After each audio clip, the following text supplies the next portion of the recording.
hand, I feel personally in the previous game when there's dangerous grass between Kingdom Esports and Ignite Gaming, the Cho is struggling to open the map. And remember, that was also one of the things I was talking about. So now we have to see how Absolute Zero and Flash plays around Broken Walls. Broken Walls, in my opinion, really favors the Joy, and which is something that Hades play as well.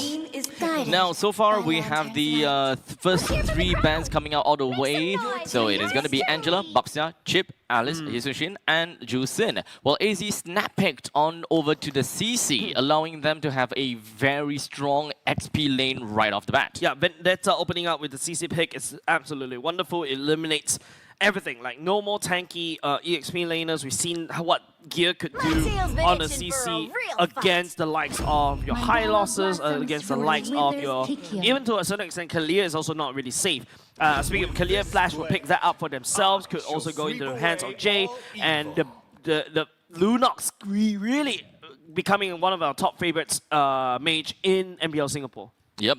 With the second pick coming in from AZ, they have decided to take that Lancelot for Fate QD himself, so no potential for Hades to snap pick that. Yep. However, there is still the Joy that is currently available for the picking. Let's not forget about what else. Okay, so Yisushin has been taken out, so that is all fine. Baxia is also taken out, so now we are kind of left with those assassin junglers plus Fredrin. Although I don't really think that that's something that we might see. Yep, seems like we're going to be Absolute Zero picking the far side for Bougie, denying that away from Curtizi. Well, technically Curtizi has already selected a Lunox. Lunox is really strong in this particular patch because you may potentially face up against like the likes of the Fredrin, to a certain extent, the tanky frontliners. Now, because of the Lunox, immediately that's already gone. The Brilliance definitely work wonders against the Farsa, but Farsa definitely has better mobility with the wing by wings going around the map. Now, of course, with the presence of CC, I definitely do not expect to want to see Fredrin, which is the reason why I didn't want to see it at all. But ultimately, Ling and Joy might actually be the case for Team Flash unless AZ have decided to take both of them out, as both the jungler as well as the possibly XP laner is missing from the side of Team Flash. Well, for AZ, they still need a gold laner, and they also do need a mid lane. No, not mid laner. Gold laner and a roamer. This is interesting, right? 1-1 being selected by Team Flash this time around. This is the second time that 1-1 has been selected by the side of Vanix. Previously, he actually lost on this 1-1. In fact, if you want to take a look at Vanix's hero pool in this particular patch, he's shown that he's played 2 rounds of Moskov, two games of Lapu Lapu, Bane, Ruby, and these are like your off, not like your non-marksman gold laners right now. But that's also because they don't have access to the Yushenshin. They're keeping Hades' hero super mysterious right now. Yeah. Guinevere is a good ban. Of course, he has been playing quite a bit of Guinevere nowadays. It's always going to be a very good combination together with Kalia, with these two being picked up quite often. But inevitably, there is still a very good combo mechanic between the Kalia with the Lunox and perhaps even Kalia plus the 1-1 to really enable all those weakness procs. Yep. Seems like it is also very interesting for the side of Flash SG is, if I remember correctly, they perform better, in my opinion. They perform better on the blue side, in fact. They've only won 2 times on the red side. And yeah, so this could be an uncomfortable position for Team Flash, especially when they can only snap pick to one hero after they've seen all of the hero roster coming off from Absolute Zero. So this particular pick definitely going to be very pivotal for Team Flash. Very interesting. They've decided to ban out that Fredrin. So in the end of the day, still the 2 assassins that... Oh wait, Hayabusa as well. So Hayabusa, Ling is both available, and if they even want to go for the Joy, that is totally possible as well. That's as much as they can thin out that jungle role. Oh, the Guinevere also to get taken away by the side of Absolute Zero, right? And that's something that Hades will play. And I feel right now they will play, definitely they will keep Hades' hero super mysterious right now. Hades has a hero pool that is literally as deep as the Olympic swimming pool. What else is here? Well, lacking of gold lanes, at this point, AZ does not have a very clear direction as to what they're going to go for. Their roamer is, of course, a mystery at this point. They don't have any much of a reason to really dive over the back lines. As such, a lead is not quite needed. It's more of a frontline kind of, frontline kind of thing. If they want to go for pick off, that's totally fine as well. They don't have anyone tanky, so as much as I want a pick off Kaja, is gonna leave the team very vulnerable. So Franco might actually still be a pretty good pick for them. Yep. Okay, Arlott and also Cho being selected by the side of Absolute Zero. Pick off. Quite squishy composition coming out from the side of Absolute Zero. You do have... Wait, the gold laner is Arlott? You're right. Yeah? Yeah. Arlott gold lane. Arlott gold lane. Or CC gold lane. I highly doubt so. You're definitely going to be... Okay, that's definitely going to be a CC Damage Arlott. Yeah, damage Arlott. Damage Arlott in the gold. Huh. Damage Arlott in the gold. Interesting though. We don't have a lot of crowd control that can actually refresh. Oh, we don't have a lot of crowd control that can actually help to refresh the marks for the Arlott. Oh, huh. Hey, never mind. CC gold. Huh. Yeah. Because you would have thought that, you know, the CC will be sent all the way to deal with the Uranus down at the bottom lane. But this is pretty interesting, right? You don't expect a CC gold lane. You expect an Arlott to go perhaps down at the bottom. You try to neutralize it. But why would you go for an Arlott? This is a little bit confusing for me, Abstract. It is actually kind of confusing for me as well. So what exactly are they looking out for here? They have crowd control. Okay, I think they just want to dip their toes in every way possible. They want to make full use of Farsa. They want to make full use of Farsa, right? So Farsa's Feathered Airstrike does give pretty good zoning, allows for siege. While in the meantime, it also does do very good burst. So if you do have someone that can, you know, pick off coming into the Cho, that's great. That's why I was looking out for a Franco, so that you can have a tough body in the front. But for them to pick up an Arlott just means that they want to have a wider AoE to really just deal with the main front lines, having Kalia, Lunox, Uranus. Yeah, so it's a little bit confusing, right? I think right now, if you take a look at the whole roster on a bigger picture right now, it's just that you're sending you're sending CC to a technically losing lane. Yes, there's a little bit of a range incorporated into CC. Maybe they're also afraid of the fact that your 1-1 crossbow tank could literally just melt through every person from the side of Absolute Zero. But at the same time, rather than going for an Arlott, you could also or a CC, you could go for even a Harif, right? Because they've already went for a Lancelot in the jungle, so they do have decent amount of physical damage. And yeah, I think Harif fits a bill right here. Zaman falls laying down to slow down everybody, whereas the Feather Airstrike goes in and bursts everybody down. And all of a sudden, you have a bursty composition to be able to burst down the Lunox, burst down the 1-1 to zone deny. Zaman Force is actually a very good counter. Harif is a very good counter against a 1-1, and even to a certain extent, deal with the Uranus. I can see that they are trying to play more of a divey kind of composition for their team, right? And if they were to play the Harif for themselves, that would mean that they lack a crowd control in a macro point of view. Perhaps they want to find more ways to disrupt the Uranus, but I don't see a reason why they would throw their late game insurance right over to an Arlott just so that they have a AoE crowd control, or rather double stuns coming in from a single hero. That would just mean that you don't want the Cho, you just pick up an Arlott just for that pick-up potential, and put the Arlott over to roam instead. But having Arlott and Cho... Yeah, I think that's a lot. I mean, Arlott and Cho makes sense. If you're sending Arlott to the EXP, Nomad as Cho, but now Silas is on the CC.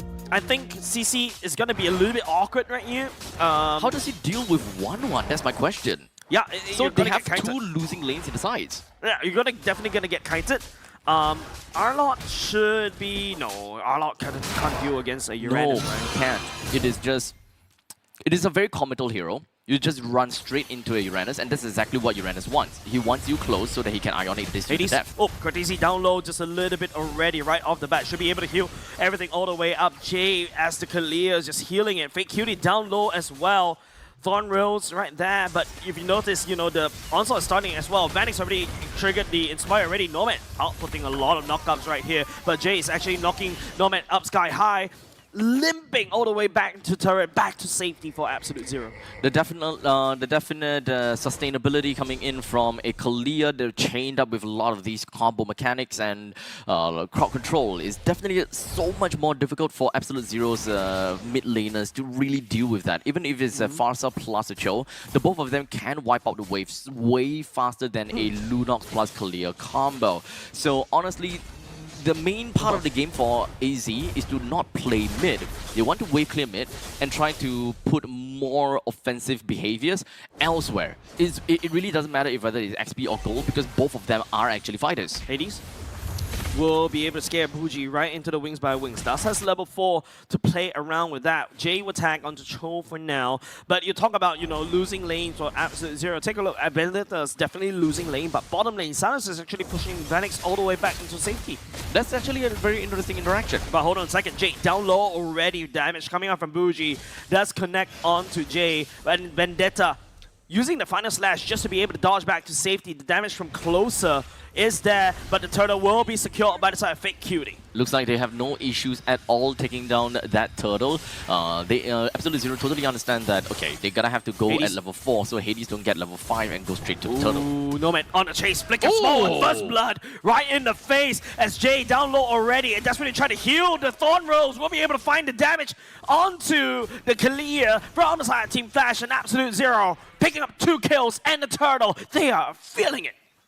With a generally more tanky, fighter-oriented lineup from AZ, it is expected of them to be strong in the laning phase, but not exactly having that kind of lane priority for them to get out of lanes that fast. So the only way that they are able to get out of lanes fast is that they just concede one entire wave of creeps. Oh no.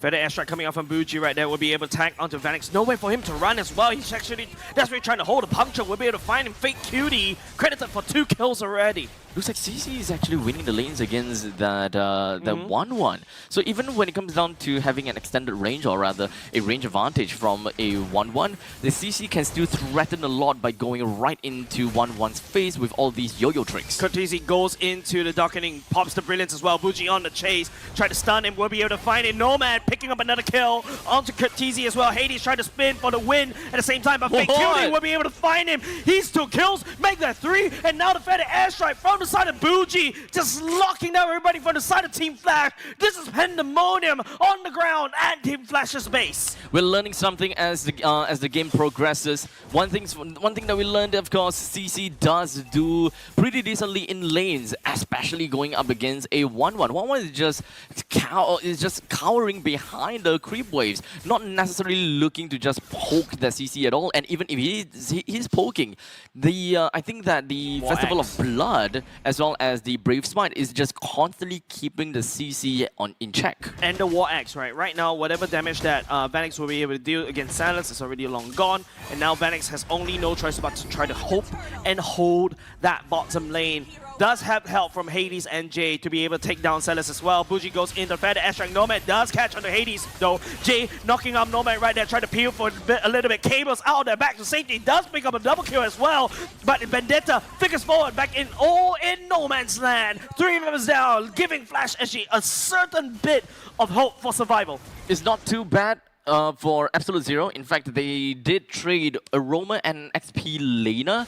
Did they lose? Oh, they lose Salas as well. Right. So it's a 3-for-2. But to be fair, they did manage to bring Salas down as well. So it did slow down the momentum for Team Flash and unable to really just go completely ham for that Fanny until the purple buff eventually appears again. Oh, Brilliance popped as well. Nomad tried to make a play right there. We'll be able to find that. Nomad's actually outputting quite a lot of damage, but Jay right there in the middle of Bougie, Salas, and also Vendetta, nowhere for him to run. Venix also tried to proc the crossbow attack, actually did so, unable to find any kills as well, except for Bougie going down. This is a very micro-intensive game for AZ. They're just looking for fights all over the place due to the fact that they can mobilize their players just so much faster and so much easier based on their movement speed, as well as the fact that they are generally pretty darn tanky. They can appear in fight and put on quite some impact, be it the R-Lot or the CCs that from the side lanes. They're not item dependent though, so that's the main reason why they can win in some of these 5v5 fights, but I will still attribute to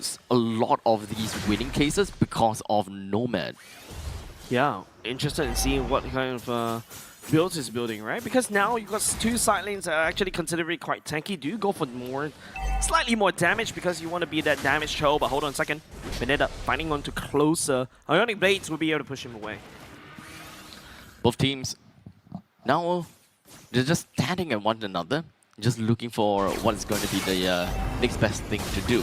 The turtle is just going to pop the down bottom, but we will have a fight. Tsunami Slam onto Nomad though, but Jay down low will get destroyed. Curtizi and Vanix also try to output the damage one bar down a little bit slower, but the crossbow attack will be able to proc onto the side of Absolute Zero, but members from the side, Flash SG will be the spin for the win at the same time. Closer, leading the charge, fighting onto Vendetta, but Fake Cutie is there, lingering around, looking for some form of opportunity to assassinate. Is this really the power spike of Flash already? But can't really see it at this point in time just yet, but perhaps that is something that Fanny can truly do at this point, as they managed to get one kill off of Vendetta. While Team Flash themselves, they actually didn't lose much in that fight. Lots of thorn damage coming off of the thorn rows already. Bougie for the airstrike, hopefully trying to catch Hades. Hades will be able to just cable all the way up, saved by the purple red tree. Hades doesn't have a lot of HP, but he wants to prioritize getting the purple buff. The turtle is currently available for them for the picking as well. This is going to be the third turtle, mind you. So there is actually a very good chance that Team Flash is not even going to be looking at taking this turtle down, or perhaps even AZ is not looking for this turtle, just so that they can get a way earlier Lord, which should be coming up roughly about 8 minutes and 11 seconds, something like that. Jay will be able to find onto Vendetta and Nomad, but the Feather Airstrike coming up from Bougie, just setting up so much damage in that choke point. Jay immediately gets taken down immediately right off the bat. Crossbow attack just for Vanix to get on the way. Not a lot of damage from the side of Flash as she onto Absolute Zero. Thorn Rose. You can see that Hades is struggling to pour the damage. He's absolutely taking a lot of it. With Jay being one of the casualties for the side of Team Flash and Absolute Zero losing Vendetta. Lord currently being available. A quick roundup of the fight doesn't mean that it will go to anyone just yet. This is everyone's game. Completely equal in terms of economy. AZ does have 400 gold ahead of Flash, but it's not that big of a deal. But Abstract, the tempo is swinging in the favor of Absolute Zero, right? Top side is already cracked open by the side of Absolute Zero's members. And now Team Flash right here, they're looking at around this Lord Pit. See, that's going to be the Tsunami Slam onto Nomad. Hades come in to deny Bougie from the Feather Airstrike, but Bannock goes into the air and will be able to take down Nomad. And now all of a sudden, Flash SG wrestles control of the Lord Pit back. Vendetta trying to make a play right there. Does have the weakness procced as Hades stuck onto Vendetta, pushing him away.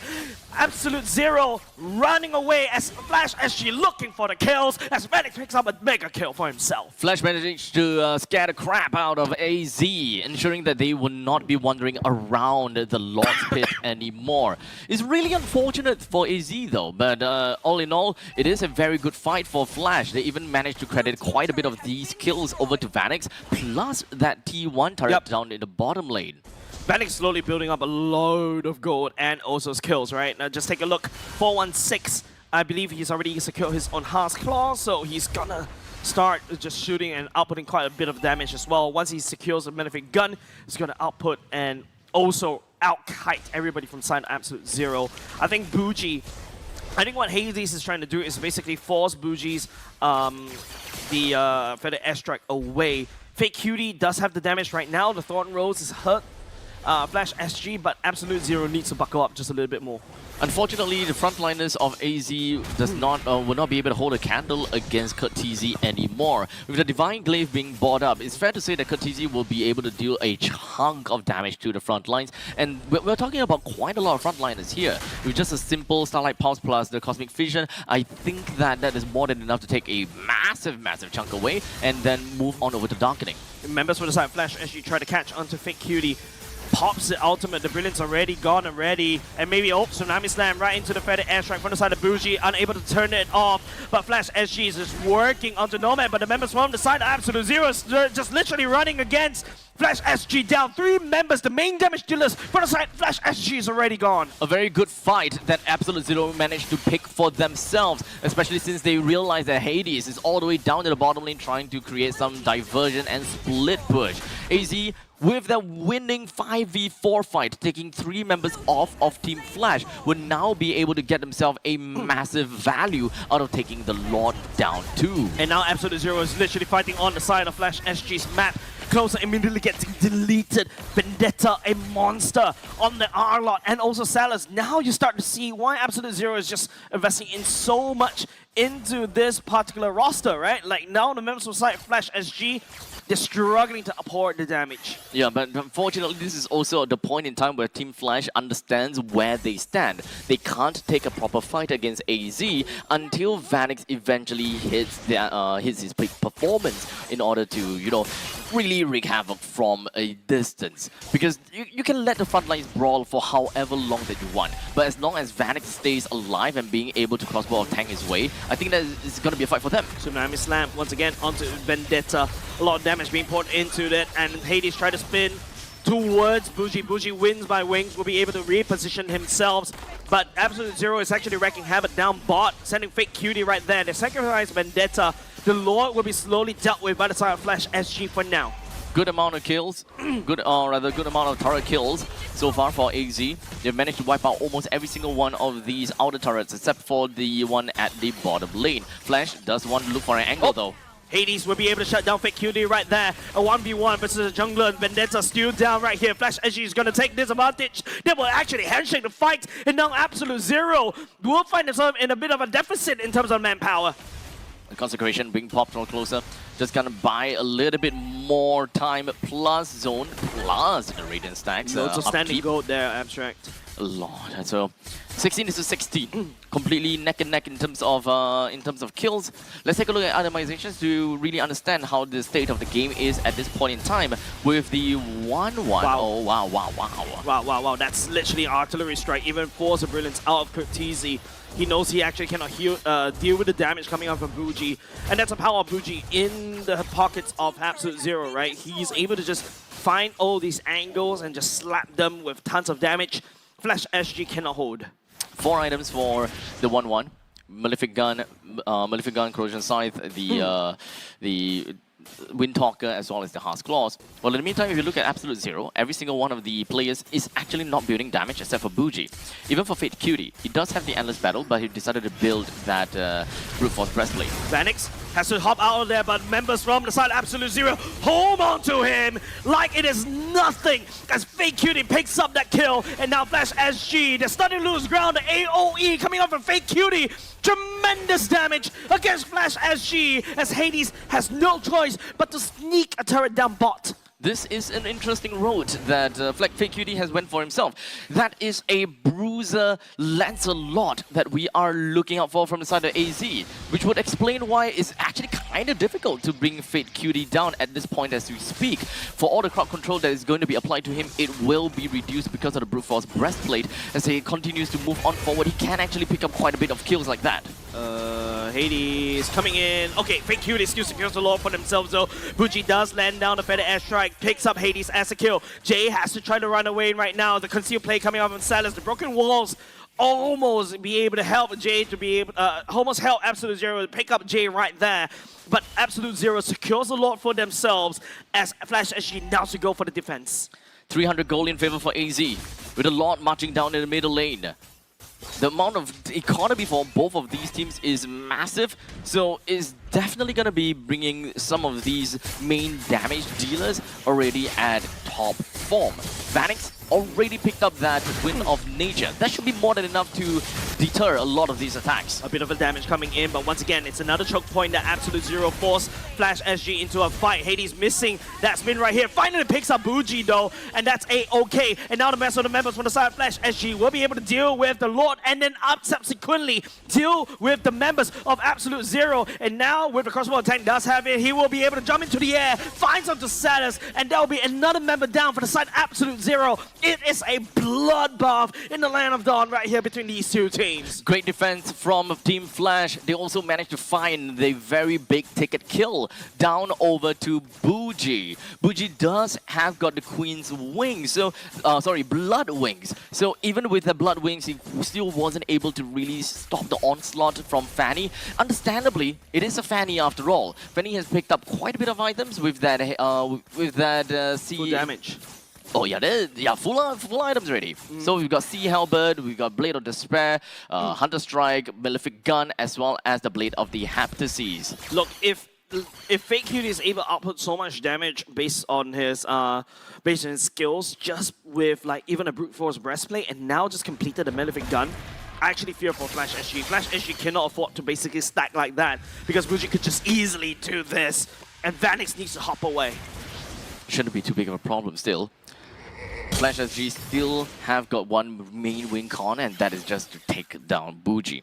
That's the main burst damage from AZ, which makes things so much more difficult for Closer to sustain in this entire team fight. Salas, yes, is going to be able to bruise Closer a lot because of the fact that he can reap through those shields and reap through all those HP bars.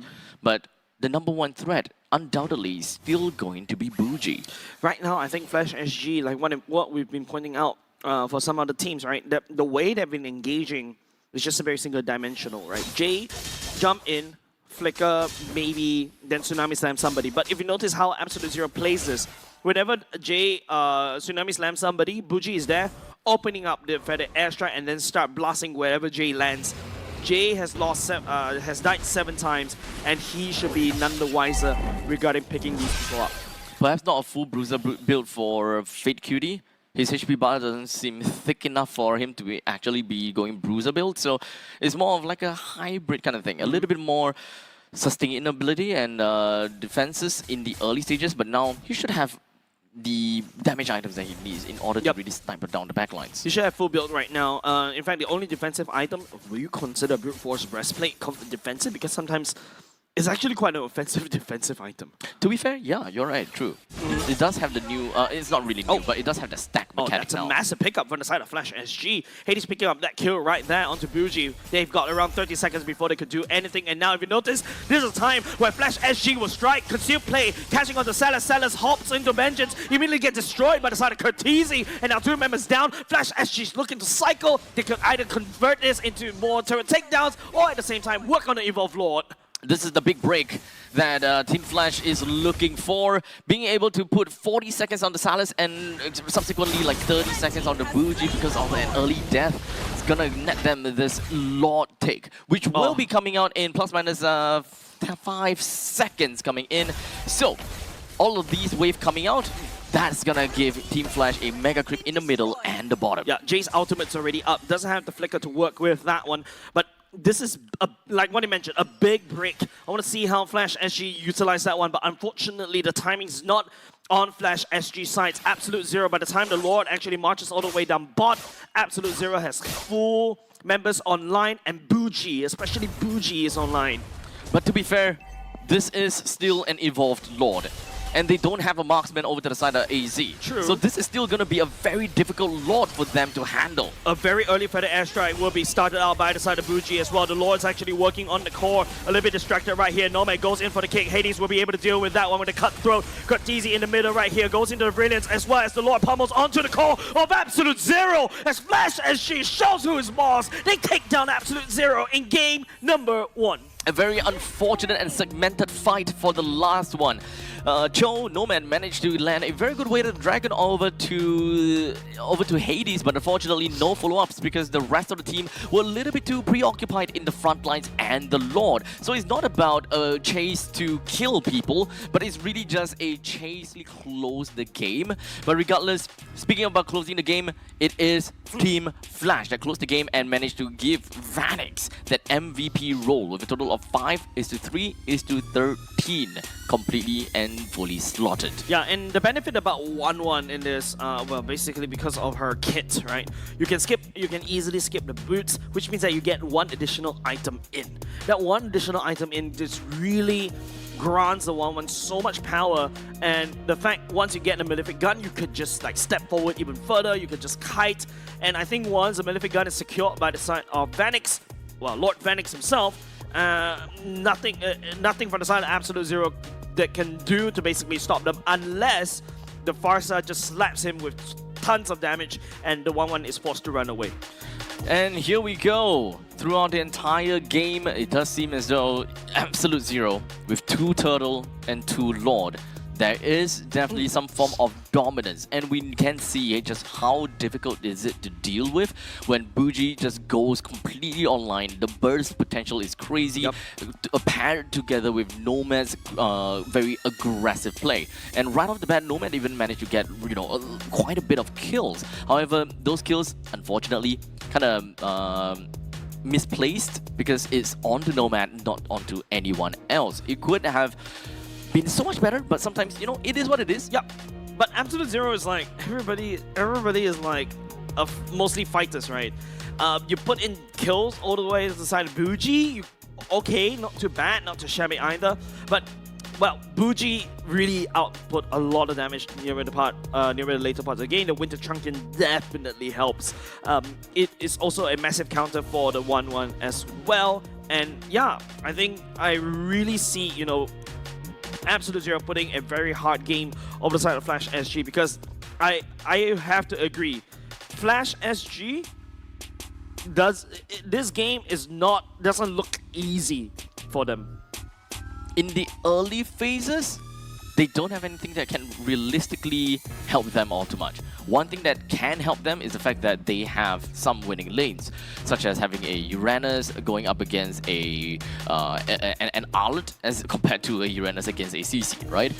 In the meantime, we thought that Vanix would be able to do a good job or better job against the CC, but somehow seems like CC is pretty darn annoying in lane as compared to the 1-1. And of course, I absolutely trust Vanix. If Vanix thinks that it's better to play safe against a CC, then that is probably right. Just look at the amount of damage dealt by Salas, right? It's just 18k damage. That's on a the lot CC. more than I expected. Yeah, I wasn't expecting that one, right? Like, it just shreds. Maybe it's also shredding through, you know, what Closer is trying to do. Also shreds through what J is, because these are your 2 tanks from the side of Team Flash.